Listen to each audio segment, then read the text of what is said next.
یہ بات ہو نہیں سکتی کہ انسان کی زندگی میں مشکل نہ ہو۔ جب انسان کو پیدا کیا گیا تھا، اس کا خمیر گویا گیا تھا، تو 39 دن تک اس کے خمیر پر مٹی جو گوندی گئی تھی انسان بنانے کے لیے، اس پر 39 دن دکھوں کی بارش ہوئی تھی اور ایک دن خوشیوں کا می برسا تھا۔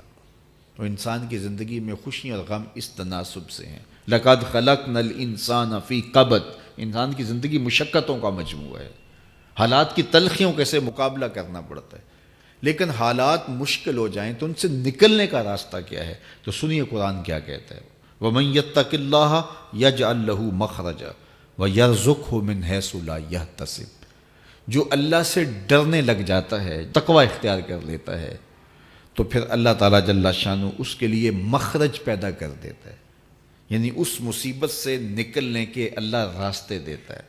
یہ اس شخص کا مقصوم ہے جو اللہ سے ڈرتا ہے۔ اس پر مشکلات اس پہ بھی آتی ہیں، یہ نہیں کہ اس پہ مشکلات نہیں آتی، زندگی کی مشکلات کا وہ بھی شکار ہوتا ہے، لیکن جو ہی مشکلات آتی ہیں ان مشکلات سے نکلنے کا اللہ اسے راستہ بھی عطا کر دیتا ہے۔ اور دوسری بات، وَيَرْزُقْهُ مِنْ حَيْثُ لَا يَحْتَسِبُ، اللہ اس کو وہاں سے رزق دیتا ہے جہاں سے اسے گمان بھی نہیں ہوتا، وہاں سے رزق دے دیتا ہے۔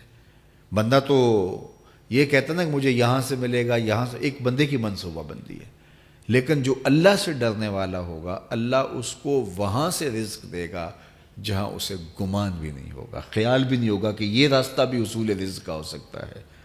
تو یہ میرے رب کا وعدہ ہے اور میرے رب کے وعدے سچے ہیں۔ تو جب تم اللہ سے ڈرنے لگو گے تو یہ تخت و تاج، یہ دنیا کی عزتیں، یہ تمہارے قدموں میں ہوں گی۔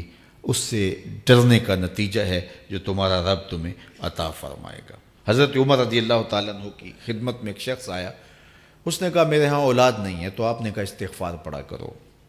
ایک دوسرا شخص آیا کہ صاحب بارشیں نہیں ہوتی، فرمایا استغفار پڑھا کرو۔ تیسرا شخص حاضر خدمت ہوا اور کہا کہ ہمارے ہاں قحط کا عالم ہے، فرمایا کہ استغفار پڑھا کرو۔ تو کوئی پاس بیٹھا تھا، اس کے اٹھ کے جانے کے بعد کہا کہ مختلف لوگ مختلف سوال لے کر آئے اور آپ نے ایک ہی جواب دیا کہ استغفار پڑھا کرو۔ تو کہا میں نے اپنی طرف سے تھوڑا دیا، یہ تو میرے رب کا فرمان ہے۔ کہا وہ کیسے؟ کہا سورہ نوح پڑھو، فَقُلْتُ اسْتَغْفِرُوا رَبَّكُمْ۔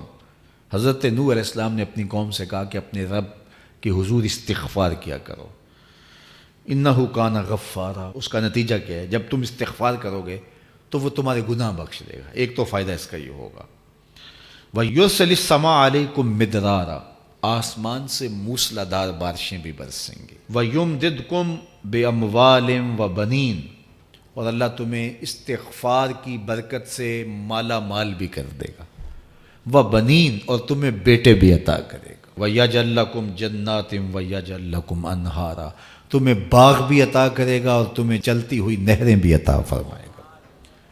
آج میں سمجھتا ہوں کہ پاکستانی قوم کو اجتماعی استغفار کی ضرورت ہے۔ آپ کے دریاؤں کا پانی سوکھ گیا، استغفار کریں گے اللہ تعالیٰ ان کو پانیوں سے مالا مال کر دے گا، بارشیں ہوں گی، قحط سالیاں دور ہوں گی، بے اولادوں کو استغفار سے اولاد نصیب ہوگی، اور معیشت کی بہتری جو ہے وہ استغفار کے ذریعے سے ہوتی ہے۔